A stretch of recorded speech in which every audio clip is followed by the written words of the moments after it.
I was with.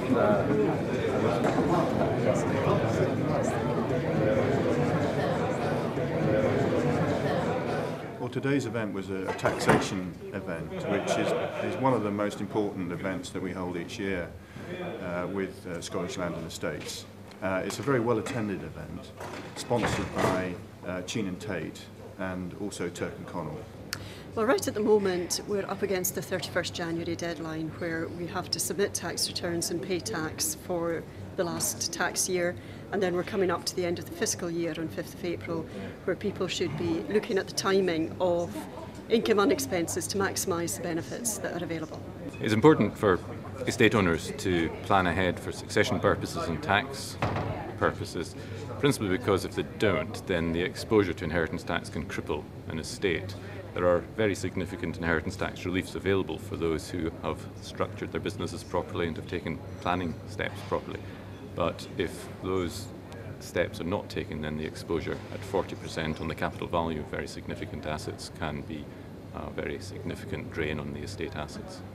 Within the organisation, the taxation implications for landowners and rural businesses are extremely important.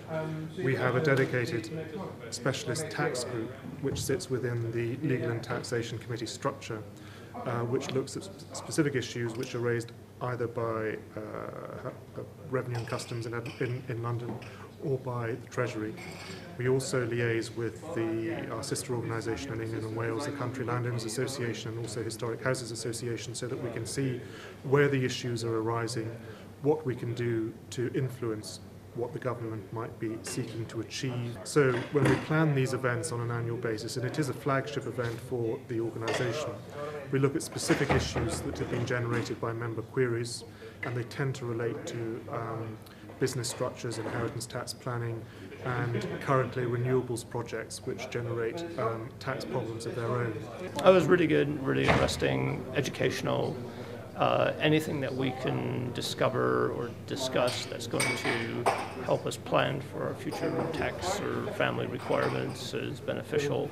Anything we can do to reduce our tax exposure is also beneficial as well. It's our responsibility to do that as individuals and companies and families. I think it was excellent. This is the first time I've come along to this conference, and I feel it was really worthwhile. A lot of the topics that were covered were relevant to what I do and relevant to my clients, and therefore it was worthwhile, especially from a renewables point of view, from a VAT point of view, and from the employment point of view, especially the benefit in kind stuff, which is very relevant to my clients' businesses.